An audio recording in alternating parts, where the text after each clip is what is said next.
এই যে গাছগুলো দেখছো, এগুলো আমার নিজের হাতে লাগানো। আর হ্যাঁ, ভেবো না এখন কোথা থেকে বৃষ্টি হচ্ছে, আসলে ভিডিওটা অনেক পুরানো।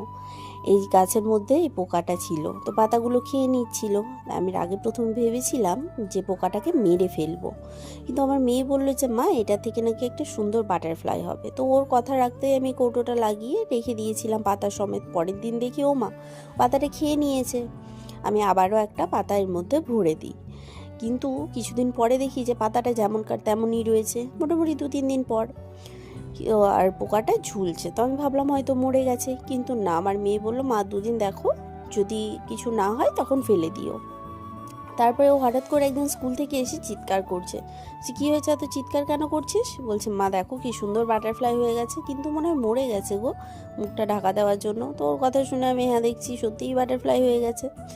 তো কৌটোটা নিয়ে গিয়ে আমি কৌটোর মুখটা যেই খুলেছি, অমনি দেখো ওর নিজের খোলস ছেড়ে ওখানে ছেড়ে রেখেছে। যেই খুলেছি অমনি উড়ে চলে গেল। তো বলো, কেমন ছিল সায়েন্টিফিক এক্সপেরিমেন্ট?